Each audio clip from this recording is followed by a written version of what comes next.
नमस्कार प्रिय दर्शकों, हाजिर हूँ मैं आज आप सबके सम्मुख एक और नया अद्भुत कार्यक्रम लेकर।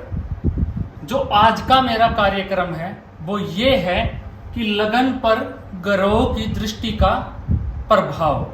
अब तक मैंने आपको बताया, जो पिछली वीडियो थी हमारी वो थी कि लग्नेश जो है अगर 12 बाहों में बैठ जाए तो कैसा फल देता है। लगन के बारे में हमने जाना था कि लग्नेश है क्या, 12 बाहों में बैठ के कैसा फल देता है। लेकिन जो आज हम जानेंगे वो विषय है लगन पर ग्रहों की दृष्टि का प्रभाव। तो जो सबसे पहले एक ज्योतिषी को देखना चाहिए वो क्या परखना चाहिए कि जो लगन है उसी को देखकर आकलन करना चाहिए अपनी कुंडली के अंदर कि लगन के अंदर कितने ग्रह, कौन सा ग्रह जो लग्नेश है वो कहाँ पे जाके बैठा हुआ है, किस भाव में बैठा हुआ है और जो उसके ऊपर कितने ग्रहों की दृष्टि है। लगन जो है कितना मजबूत है और कितना मजबूत नहीं है। अगर अभी तक आपने चैनल को सब्सक्राइब नहीं किया तो अभी चैनल को सब्सक्राइब कर लीजिए और बेल नोटिफिकेशन आइकन को भी दबा दीजिए, क्योंकि मैं आज फिर 2 जातकों के सवाल लेकर हाजिर हुआ हूँ आप सबके सम्मुख। उनका मैं जवाब इस वीडियो में देने वाला हूँ, तो मेरे साथ बने रहिए। उनका जवाब हम बाद में देंगे, पहले हम आज ये जानते हैं कि लगन पर ग्रहों की जो दृष्टि है उनका प्रभाव कैसे होता है। तो हम इसको बहुत अच्छे से जानने वाले हैं, बस आप मेरे साथ बने रहिए। आप खुद जान जाएंगे कि कैसे कुंडली देखनी होती है। अगर आप किसी की कुंडली देख रहे होंगे तो मैं निश्चित कहता हूं, अगर आप मेरा कार्यक्रम पहले से देख रहे हैं तो आपकी भविष्यवाणी 100% सटीक होगी। हाँ, अगर आप कुछ सीख रहे हैं तो आपके सीखने में भी 4 चांद लग जाएंगे। तो सबसे पहले ही मूलतः जो चीज है वो कुंडली का लगन होता है, लग्नेश होता है। आज का जो हमारा विषय है वो दृष्टि प्रभाव है। अगर मान लीजिए, अगर कुंडली के अंदर हम मानते हैं, अगर कुंडली के अंदर जो सूर्य है, सूर्य यहां पे, अगर जो सूर्य है वो व्यक्तित्व पे ऊपर दृष्टि डालेगा, हमारा जो लग्नेश है, क्योंकि सूर्य के पास सिर्फ एक ही दृष्टि प्राप्त है। अगर सूर्य यहां से लगन के ऊपर दृष्टि डालेगा तो सूर्य का कैसा प्रभाव होने वाला है। सूर्य जातक के अंदर जो है लगन के अंदर बहुत ज्यादा व्यक्तित्व जो है उसका, उसके अंदर अहंकार भर देगा। जो सूर्य है वो अहंकार भर देगा, जातक को क्रोधी बना देगा थोड़ा सा, और जातक को मान सम्मान प्रतिष्ठा दिलाने में अव्वल दर्जे का काम करेगा यहां पर बैठ के। अगर सूर्य की जो दृष्टि है वो यहां पे जाके पड़ेगी लगन के ऊपर, तो जो व्यक्ति के अंदर ऐसा जातक क्या करेगा, अहंकारी हो जाएगा, क्रोधी होता है, अपना वर्चस्व जमाने की कोशिश करता है दुनिया के ऊपर, क्योंकि सूर्य राजा है। राजाओं ग्रह को राजाओं की उपाधि प्राप्त है, जो सूर्य ग्रह उसको राजा कहा गया है कुंडली का। तो ऐसा जो जातक है निश्चय ही बहुत अच्छा होता है, क्रोधी हो जाता है, अहंकारी हो जाता है, समाज में उसका मान सम्मान बहुत होता है, प्रतिष्ठा बढ़ जाती है। लेकिन ये तो एक सामान्य बात हुई रखने के लिए। मैं ये कहता हूं जो ये काल पुरुष की कुंडली है, आपको इसको सदैव अपनी जिंदगी में याद रखना है। जब काल पुरुष की कुंडली है ये, इस 7वें घर के अंदर जो सूर्य है वो नीच का हो जाता है। तो मैंने क्या कहा आपको, मैं मूलतः ज्योतिष के सिद्धांत बताऊंगा आगे चल के। जो मेरी अगली वीडियो आएगी वो इसी चीज के लिए आएगी, लेकिन मैं कुछ बातें आज आपको यहीं पे बता देता हूं। तो जो सूर्य का यहाँ पे जो मूल स्वभाव हो गया, क्योंकि सूर्य यहाँ पे काल पुरुष में नीच राशि में है, तो जो सूर्य का प्रभाव है वो हमें ये देखने को नहीं मिलने वाला। सबसे पहले तो हमें ग्रहों को ये देखना है कि जो भी ग्रह है वो मतलब अंश वाइज किस अवस्था में है, बाल अवस्था में है, किशोर अवस्था में है, युवा अवस्था में है, या वृद्ध या मृत अवस्था के अंदर है। तो मैंने आपको बता रखा है जो भी ग्रह है वो हमेशा युवा अवस्था में सबसे अच्छा फल देता है कुंडली के अंदर। तो जो सूर्य है अगर वो युवा अवस्था में है, लेकिन भाव हमें ये नहीं देखना कि ज्योतिष शास्त्र कहता है कि कुंडली के अंदर किस राशि में बैठा है कोई ग्रह, वो महत्वपूर्ण नहीं है। जितना महत्वपूर्ण ये है कि वो किस भाव में बैठा हुआ है, वो कौन से भाव में बैठा है। जो सूर्य है वो काल पुरुष की कुंडली यहाँ पे 7 नंबर तुला राशि बनती है, तो सूर्य यहाँ पे नीच का हो जाता है। तो जब हम देखेंगे कुंडली को तो आकलन करेंगे, तो हम क्या आकलन करने वाले हैं। मेष लगन की कुंडली है, काल पुरुष की, मान लीजिए यहाँ पे लगन कोई भी हो सकता है, लेकिन जो सूर्य जो है वो सप्तम भाव के अंदर अच्छा नहीं माना गया, सूर्य की दृष्टि लगन के ऊपर अच्छी नहीं मानी गई। जो ऐसा जातक है उसकी जिंदगी के अंदर वैवाहिक जीवन में कलह रहेगा, वो वैवाहिक जीवन से खुश नहीं रहने वाला है। अपने गृहस्थ जीवन से वो दिखाने को तो कुछ और होगा, बाहर उसका व्यक्तित्व तो कुछ और रहने वाला है। बाहर उसका मान सम्मान रहेगा, जातक का या जाति का हो, उसका बाहर तो मान सम्मान रहेगा, लेकिन उसके भीतर क्या है वो खुद वो स्वयं बता सकता है, जो कोई नहीं जान सकता। क्यों? क्योंकि वो अपनी गृहस्थ जीवन से ज्यादा सुखी नहीं रहने वाला है, वो अपनी गृहस्थ जीवन से परेशान ही रहने वाला है। ये जो है वो व्यक्तित्व यहाँ से देखा जाएगा कि सूर्य की दृष्टि पड़ने से जातक का कैसा व्यक्तित्व हो जाता है।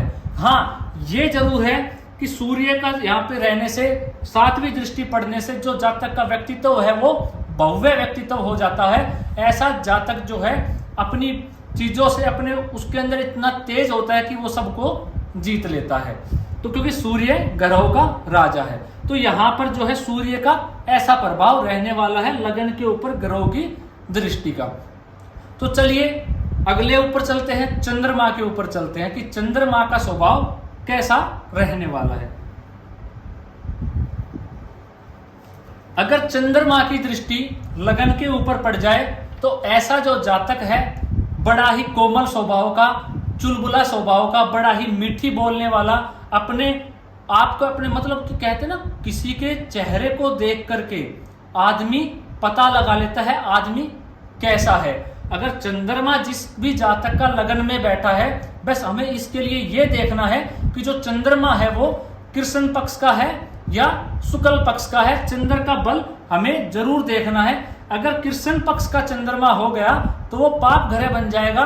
ऐसा जातक हमेशा तिकड़मबाजी में लगा रहेगा, क्रोधी हो जाता है और क्रोधी बन जाता है और चतुर हो जाता है, काफी चतुराई से कार्य करने लग जाता है। अगर चंद्रमा यहाँ पे हो सप्तम भाव के अंदर, अंश बल तो आपको याद रखना ही रखना है कि कितने अंश बल पर है, युवा है या नहीं है।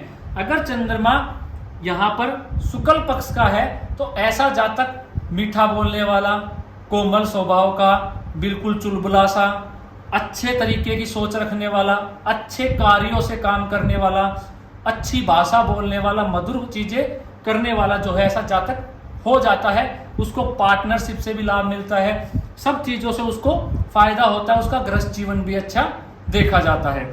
अगर यही चंद्रमा यहाँ पर कृष्ण पक्ष का हो जाए तो ऐसा जातक अपने जो पार्टनर होता है, मतलब कि जो जिसके साथ पार्टनरशिप करके कोई व्यापार करेगा, उसमें भी चतुराई दिखाएगा, उसमें भी छल कपट करने की कोशिश करेगा और अपने वैवाहिक जीवन में भी अच्छा नहीं रहेगा। उसका क्रोधी स्वभाव हो जाएगा, जीवन साथी के साथ बनेगी नहीं, थोड़ा चिड़चिड़ापन रहने लग जाएगा, उसके स्वभाव के अंदर उग्रता देखने को मिलेगी। तो जो चंद्रमा है, अब क्या है, अगर हमें देखना है कि एक ही साथ कई सारे ग्रहों की दृष्टि लगन पे पड़ जाए तो कैसा प्रभाव देगी, तो उसके लिए हमें क्या देखना है।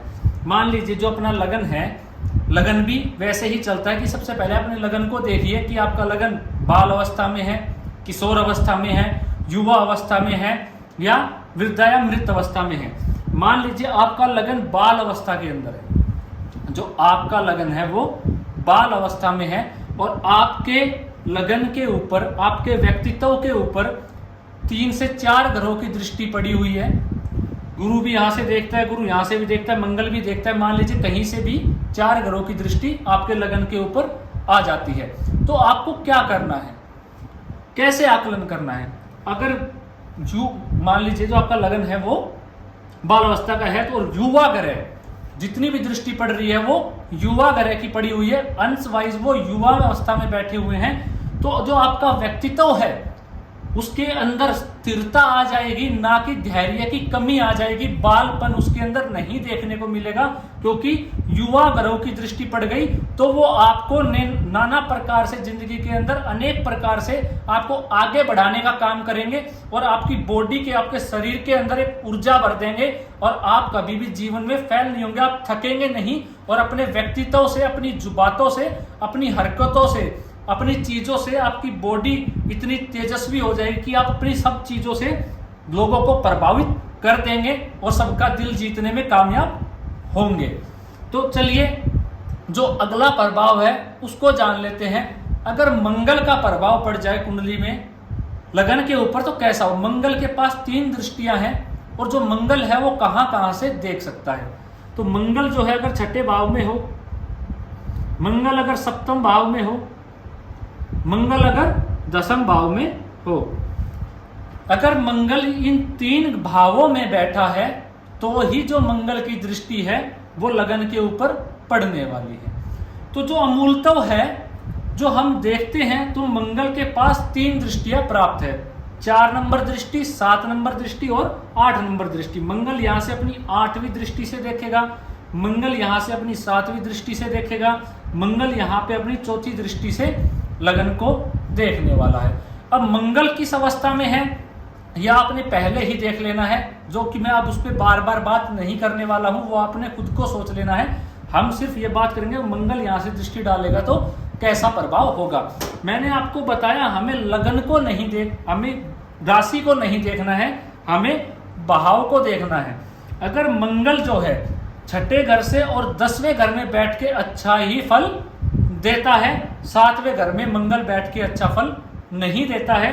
अगर 6ठे घर में मंगल बैठा है तो जो ऐसा जातक है उसकी दृष्टि जब लगन पे पड़ेगी तो ऐसा जातक इतने शत्रु बना लेगा, अपने बहुत ज्यादा शत्रु बना लेगा, कर्जे में फंसा रह जाएगा माफ कीजिए, ऐसा जातक बहुत ज्यादा शत्रु बना लेगा, कर्जे में फंसा रह जाता है, कोर्ट कचहरी, क्योंकि ये जो घर किसका है, अस्पताल में जाने का, दवाइयों का, जेल यात्राओं का, विदेश का, इन चीजों का है। मंगल की यहाँ पे भी दृष्टि पड़ेगी और यहाँ से आम सामने होने से मंगल का लगन पे दृष्टि पड़ने से ऐसा मंगल यहाँ पे बैठ के जातक के अनेक शत्रु बनवा देगा। ऐसे जातक के जो पैसे हैं, जो चीजें हैं, वो कोर्ट कचहरी इत्यादि में खर्च होती रहेगी और कर्जा भी यहाँ पर मंगल बैठ के जातक को दिला देता है। तो ऐसे जातक जो है वो कर्जा भी ले लेता है।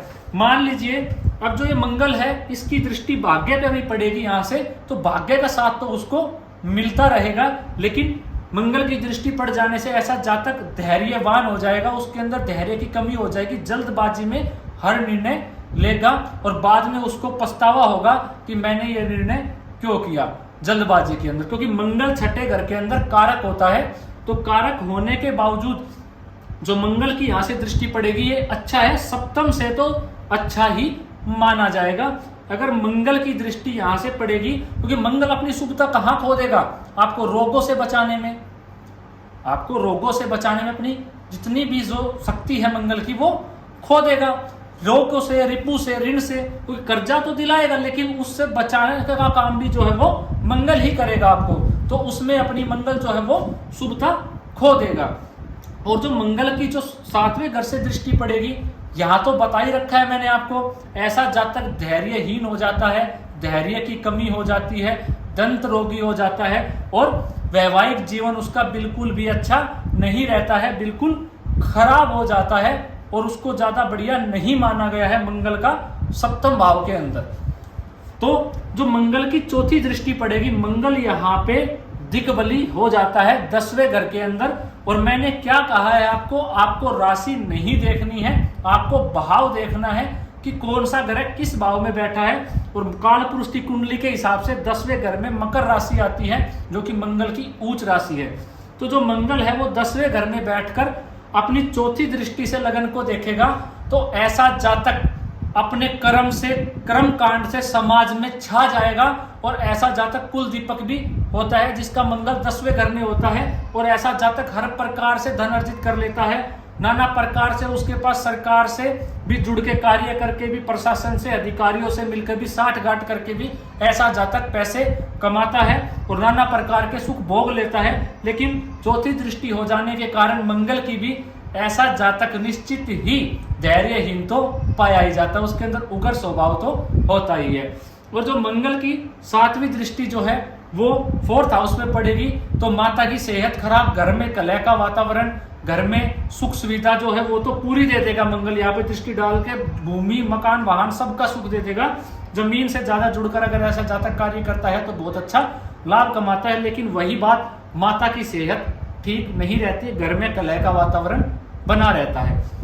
अगर आपने देखा हो जो मंगल है, अगर मंगल की 8वीं दृष्टि, जो मंगल की 8वीं दृष्टि है वो पंचम भाव पे पड़ेगी तो जो ऐसा जातक है वो कमीशन का कार्य करता है, कमीशन के काम से जुड़ के पैसा कमाता है, धन कमाता है जिसका भी मंगल। और ऐसा जातक इतना अत्यधिक चतुर हो जाता है अपनी कलाओं से, अपनी चतुराई से, अपने दिमाग से, छल कपट से अगले आदमी को पता भी नहीं लगने देता कि उसने उसके साथ क्या कर दिया। तो यहाँ पे 10वें घर का मंगल आपको निश्चित ही बहुत सर्वश्रेष्ठ रिजल्ट देने वाला है। और ऐसा जातक कमीशन का काम करता है और उसमें छा जाता है, उसका मान सम्मान बहुत ज्यादा बढ़ जाता है मंगल की यहाँ पे दृष्टि हो जाने से। हाँ, उसकी विद्या में तो कमी आती है क्योंकि 8वीं दृष्टि मंगल की गुप्त है। 8वां भाव, जो 8वां भाव है वो गुप्त चीजों का है, मृत्यु का है। तो जो मंगल की 8वीं दृष्टि है वो जब जाके 8वीं दृष्टि पड़ेगी मंगल की पंचम भाव के अंदर, तो उसकी जो पढ़ाई है उसको दिमाग से, बुद्धि से तीव्र रखेगा, तेज रखेगा, लेकिन शिक्षा ज्यादा नहीं होने देता है, शिक्षा में बाधा कर देता है। और पहली संतान का सुख भी उसे कम मिल पाता है, उसमें कष्ट हो जाता है। अगर पंचम भाव का मालिक स्ट्रोंग नहीं है और उसका कारक अच्छा नहीं है तो मंगल की दृष्टि पड़ जाने से पंचम भाव पे ऐसा जातक की जो पहली संतान है या तो वो होती ही नहीं या उसमें कष्ट होता है। तो ये मंगल का प्रभाव। अब मंगल की यहाँ से 6ठे घर से 8वीं दृष्टि जो है वो लगन के ऊपर पड़ेगी तो ऐसा जातक गुप्त शत्रु बहुत बना लेता है अपनी जिंदगी के अंदर। उसके गुप्त शत्रु बहुत देखे जाते हैं। सामने जो शत्रु हैं वो तो कभी उसे हरा नहीं पाते, लेकिन जो गुप्त शत्रु जो वो बनाता है वो उसको हानि पहुंचा देते हैं। चलिए अब जान लेते हैं गुरु ग्रह का प्रभाव कैसा रहने वाला है। तो जो गुरु ग्रह है उसकी 9वीं दृष्टि पंचम भाव से पड़ेगी और जो 7वीं दृष्टि है वो ग्रस्त जीवन के भाव से पड़ेगी और जो 5वीं दृष्टि है वो गुरु की 9वें घर से पड़ेगी। 5वीं दृष्टि लगन के ऊपर। वही बात, हमें भाव को देखना है, राशि को नहीं देखना है जो गुरु ग्रह है। अब गुरु ग्रह 3 भावों में बैठ के 3 दृष्टियां प्राप्त है, जिसके कारण गुरु अगर पंचम भाव में बैठेगा तो 9वीं दृष्टि पड़ेगी। अगर गुरु सप्तम भाव में बैठेगा तो 7वीं दृष्टि से लगन को देखेगा। अगर 9वें भाव में बैठा है तो 5वीं दृष्टि से गुरु लगन को देखने वाला है। तो वही बात आ गई, अंश वाइज गुरु किस अवस्था में है ये आपको जरूर देख लेना है।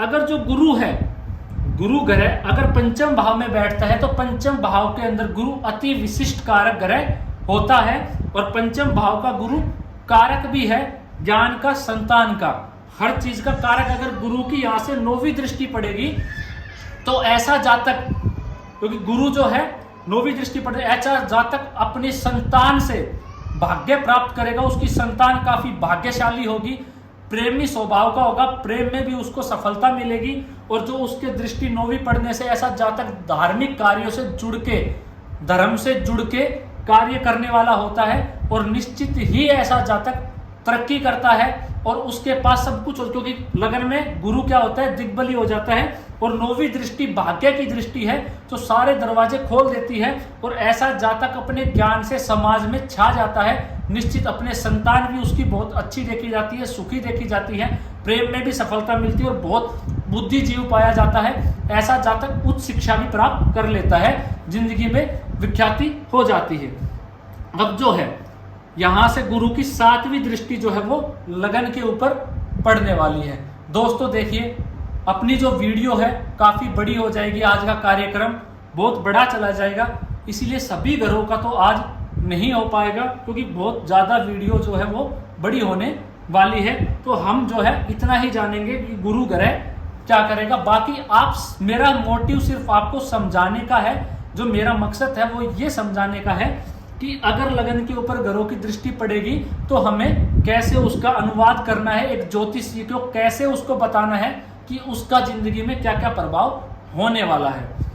तो गुरु का हमने जाना, गुरु की सप्तम भाव से दृष्टि पड़ेगी तो गुरु अपने आप में सर्वमार्जित एक ज्ञान है, ज्ञान का भंडार है, ज्ञान रूपी देवता है गुरु, और सब कुछ जिंदगी में गुरु दे देता है, सुख से भर देता है। गुरु ही एक ऐसा ग्रह है जो सबसे शुभ ग्रह है। तो कुंडली के अंदर जब गुरु की यहाँ से दृष्टि पड़ेगी, क्योंकि गुरु अपनी शत्रु राशि में बैठा हुआ है, तो वैवाहिक जीवन में देरी कर देगा। अगर किसी लड़की की कुंडली में गुरु बैठा हुआ है तो वैवाहिक जीवन में कठिनाई ला देगा, देरी कर देगा, बाधाएं पैदा कर देगा, दिक्कतें आ जाएंगी, शादी थोड़ी देरी से होगी, विलंब कर देगा। लेकिन यहाँ से बैठ के गुरु अपनी सातवीं दृष्टि से देखेगा, अगर युवा अवस्था में है तो ऐसी जाति का ज्ञानवान होगी, धैर्यवान होगी, उसके पास ज्ञान होगा, अपने ज्ञान से, अपनी ऊर्जाओं से समाज में वो अपना नाम कमाएगी, अच्छा रहेगा। लेकिन यहाँ पे गुरु जो है एक ही खराब फल देगा कि सप्तम भाव में बैठ जाने से शादी में देरी कर देगा। और जो गुरु की जो पांचवी दृष्टि है जो कि लगन के ऊपर पड़ेगी, यहाँ पर गुरु की खुद की, मैंने क्या कहा, भाव कौन सा है। अब गुरु की काल पुरुष से यहाँ पे खुद की मूल त्रिकोण राशि बनती है जो गुरु की धनु राशि है। तो जो धनु राशि गुरु की बनी तो गुरु यहाँ पे अति विशिष्ट कारक भी होते हैं और यहाँ के कारक भी हैं, और यहाँ पे खुद की राशि भी बनती है काल पुरुष की, तो भाव से भी मजबूत हो गए।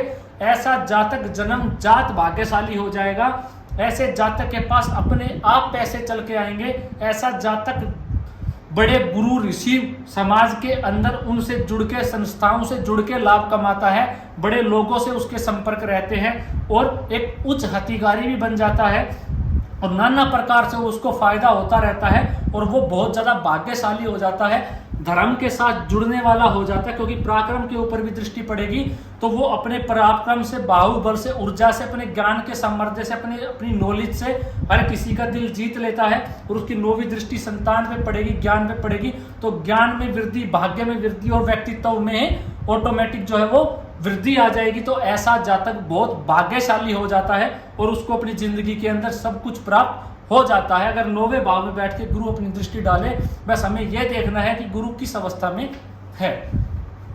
तो चलिए जान लेते हैं वो आज के लक्की विजेता कौन है जिनका कमेंट आज मैं लेने वाला हूं।